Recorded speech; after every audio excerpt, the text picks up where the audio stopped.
Ashleigh, I nearly didn't recognise you when you turned up. I'm actually trying to think, because we've had a lot of contact over the years, haven't we? Yeah. And I think most of the time you've been in a cycling kit or in a trackie.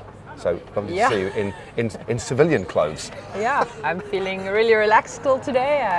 It tunes up a notch tomorrow when back in the cycling kit and team clothing. But looking forward to an exciting race on Sunday. I love the men's race. I mean, actually, before we focus on the race itself and how you feel, what has your impression been of Glasgow? I know you've been here before, but what is your impression of Glasgow and all of the sports coming together for the very first time?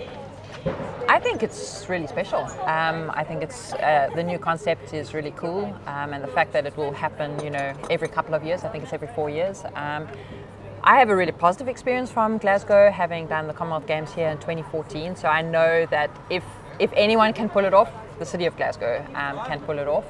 I think it's just sort of speaking to the whole nature of cycling. That.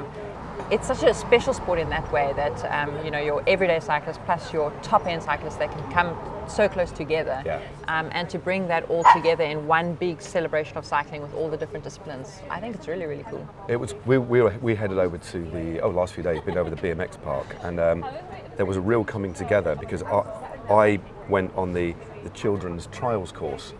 So I was actually showing my skills. So it's a different sort of merger, which didn't go particularly well, but still the spirit was there. Are you starting to feel the nerves now? Are you getting into that preparatory phase psychologically? Because you do seem very, very relaxed right now. Yeah, I don't know, maybe my age and years in the sport is helping me to be more relaxed these days. I suppose what a hard lesson I've had to learn over the years is being South African and not coming from one of the very strong cycling nations. Sure. It does mean that the road champs is often a bit of a gamble for me, and this is something over the years that I've learned I have to kind of let go, because in the past I might have put a lot of focus into these events and then fallen short, and the disappointment has been so huge. And so as I've gotten older and wiser in the game, I've learned a little bit how to let go. So the tension coming into the Glasgow circuit, that's going to be huge, and I have that in the back of my mind. But at the same time, I kind of feel quite well prepared, because I know this sounds a bit cliche, but I think it's quite similar to a Zwift race. Yeah? Oh no, it's very, very punchy. I mean, it's just there's a little bit of flat, but it's going to be a real. If you looked at your power file at the end of the day is going to be a little bit like this, isn't it? Exactly. Your heart rate, well, certainly coming into the city circuit, the heart rate's going to shoot up because it's going to be lead outs, positioning is going to be super, super important. And once we hit the city circuit, I don't really see heart rate coming down much. And I can just picture myself in the game, Obviously, we've also had the Scotland courses on Zwift, so I can really feel like channeling, being in the Zwift game and seeing that, close the gap, like it's all coming to mind. Like, to me, it's going to be just like another Zwift race. Even in the relatively late stage of your career, I don't know, each year you can, I'm going to do another year, It's wonderful, because you've evolved, I think. And I would imagine you'd agree. Over the last 2 years, you've evolved into a far more versatile rider than ever, haven't you? Yeah, so interestingly enough, I always had that potential. So right from the onset, the way that I got into pro cycling quite late, I only found my talent while I was studying at university. So I was in my 20s, but the way I got into it was through power tests. Yeah. So my talent was recognized initially through power to weight, so being light and climbing really fast, and then doing more comprehensive power tests. I very, very quickly showed that I had a very complete power profile. I suppose just through my career, also part of my problem was that I overthought things on the bike. I'm very much a thinker. I come from an engineering background, so that was to my detriment in the early years. So, the numbers was to my strengths. So training-wise, I really was always chasing numbers, always improving. Zwift plays to my strengths, obviously with the numbers, the power to weight. But then often the thinking side, thinking too much in road races was to my detriment. And so, just through my career, how things have evolved, starting Rock Corba Cycling Business, being involved in Rock Corba Collective as a virtual community, all of these things I've realized has created the perfect balance for me, because my mental capacity is then spent elsewhere, which then allows me to unlock that sort of being in the zone and in the moment. Yeah, it is fascinating, and that's all happening at the same time as across both men's and women's elite road racing, it's become far more chaotic, but in a way, for the fans especially, me as a commentator, looking at the race, trying to trying to predict what's happening has become, importantly for me, increasingly more difficult. Yeah.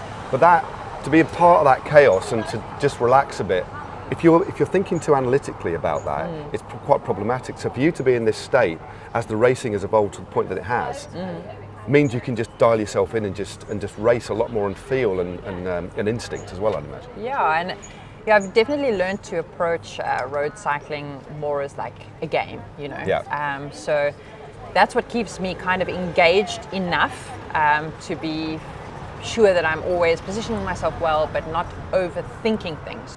And yeah, I have always quite liked the thrill of the anxiety that road cycling creates, and I'm quite lucky. What a sentence, the thrill of anxiety. I might nick that at some point. Okay. So carry on, I like that a lot, I like that. But it's true, it is. Like, not everybody finds that, and for some road cyclists, it's the means to an end for them, because at some point the stress is just too much, and that's the reason why they stop. But you know, I'm getting older and older, and I'm still extending because I thrive on that thrill of anxiety, you know, that need to be in a specific position at a specific time, and the stress in the moment to get there. I find it super exciting. Especially when you're getting the results that you've been getting. So you keep extending your career because you're winning big bike races and you're getting consistent placings in the biggest bike races in the world, and the sport, the women, is just getting bigger and bigger and bigger.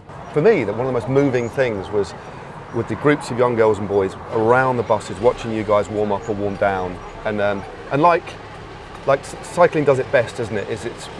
And again, sounds like a bit of a cliche, the ridiculous accessibility, the democratic nature of it. Yeah. That the fact they can nearly reach out and touch you, it's just a beautiful thing, isn't it? Yeah, exactly. And seeing videos on my Instagram stories about young girls riding their bikes, messages saying, you know, you inspired us all. And then, that just made me feel, okay, this is a success. Okay, I wasn't on the podium, that was my main goal. But sometimes we also need to inspire through humility, through vulnerability. And I think, that's the importance of being pro these days, is also to share that, so that people can take inspiration or learn lessons from that. What Scottish delicacies have you had a go at or tasted? I know the thing is, you've got your event, you've got to be quite serious about your diet, but have you had a battered Mars bar? Have you had some shortbread? Have you had a Tunnocks tea cake? Have you immersed yourself in a little bit of Scottish Well, I literally only arrived last night, so I haven't had much chance to be totally honest. But the shortbread, millionaire shortbread, is one of my favorite things, favorite indulgences. So maybe it's not typically Scottish because it's been changed in some ways, but shortbread is definitely something I'll be eating. Probably, tomorrow is the day before the road race. It's going to be a really energy-intensive road race. So it's really fun because tomorrow I learned this from Anna van der Breggen actually. Okay. Tomorrow is eat day. Eat day. So we can eat whatever we want because just getting those carbs we're in. filling up our bodies to be ready for the race. Brilliant so I'm stuff. looking forward to eat day. Yeah, eat day. So I'm going to Google all the Scottish delicacies and just get. And I'm just going to start ticking them off. Because I know, generally speaking, they are quite energy heavy. I think that's one thing we can say without a shadow of a doubt. In 10 seconds flat, can you draw a bicycle? Okay. So you have 10 seconds. Henry is on the clock. Henry, can you give us a countdown? I think that the engineering side's going to come out now rather than artistic. Going to go 3, 2, 1, go.